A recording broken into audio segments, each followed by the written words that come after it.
Hey guys, it's Peter Frey and welcome to the Living with Hope podcast, a daily devotional where we dig into God's Word and explore what it means to live with hope in Jesus. Today on the podcast, I want to dig back into 2 Corinthians chapter 5. We left off with verse 4, and today I want to focus in on verse 5. 2 Corinthians chapter 5, verse 5. But I'm going to read the fuller context beginning in verse 1. For we know that if the tent, that is our earthly home, is destroyed, we have a building from God, a house not made with hands, eternal in the heavens. For in this tent we groan, longing to put on our heavenly dwelling, if indeed by putting it on we may not be found naked. For while we are still in this tent, we groan, being burdened, not that we would be unclothed, but that we would be further clothed, so that what is mortal may be swallowed up by life. And then here, verse 5, He who has prepared us for this very thing is God, who has given us the Spirit as a guarantee. In these verses, Paul is using the imagery of a tent and the imagery of an eternal home. And he's describing this tension that we feel. He uses a couple words that elicit tension, longing, and groaning. I think these are appropriate words, and this is an appropriate passage for us for this day and this time in our lives. Our world is walking through a global pandemic in which many of us are filled with the emotions of uncertainty, perhaps fear, anxiety. There is this reality that none of us can control it.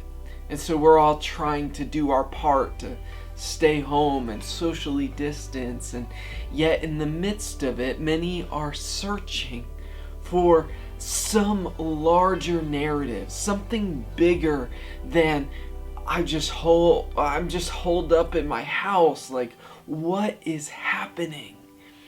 And in this, we see that the hope of the resurrection of Jesus. Now, the resurrection of Jesus, whenever we talk about it, is referring to a historical reality that Jesus died in our place, that He rose from the dead to conquer sin and offer forgiveness of sins. And so, in this reality of resurrection, it's a historical reality that grounds a future hope.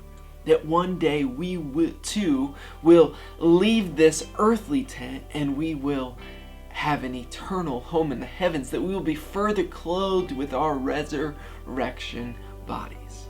So there is a historical reality that points to a future hope that grounds us in a present reality, that the Spirit that raised Jesus from the dead dwells within us, those who've put their faith and trust in Jesus, in the forgiveness that He offers through His death and resurrection. And so here in verse 5, we see that God has prepared us for this very thing. Now, when he says that, what is this very thing that he's referring to? I think he's referring to what verses 1 through 4 are describing. This trading of our earthly tent for an eternal resurrection body. For that what life is right now would be swallowed up in what is truly living, in the resurrection of Jesus, where there is no more suffering, no more pain, no more selfish ambition and sinful desire, where all of it is conquered. And Christ is at the center of what it means to truly live. And he says here in verse 5 that he who has prepared us for this very thing is God. In other words, the groaning and longing that we feel for this world to be made right, for these bodies to be made whole. This is from God. And so my word for you today is that in the midst of a pandemic, we feel this groaning. We feel this longing. We feel this unrest in our souls, and it is from God. Because that longing, that groaning is pointing us to a deeper reality that we were made for something more. We were made for resurrection bodies. We were made for a world free from suffering, free from pain, free from disease, free from COVID-19. And in the midst of this world that is broken, we have a present reality of resurrection. And that's what it says at the end of verse 5. God has given us his Spirit as a guarantee. And so not only has God prepared us, he's intrinsically wired us to long for a resurrection hope of something bigger than life as we're experiencing right now. But he has given us his Spirit as a down payment. What does that mean? It means that in this present brokenness, we can experience resurrection life in some degree. That the Spirit that raised Jesus from the dead dwells within those who put their trust in Jesus.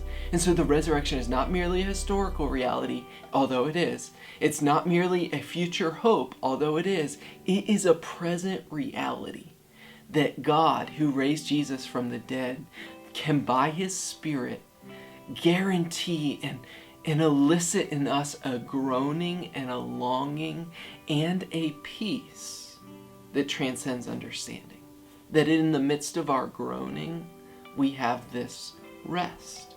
In the midst of our longing, we have this joy. In the midst of us feeling like, I long for the day when all will be made right, we can feel that all is well. It is well with my soul in the midst of unrest in our world. And so God has prepared your heart for a resurrection hope. And maybe some of you are feeling the longing and groaning and unrest right now. And you're saying, I just long for peace.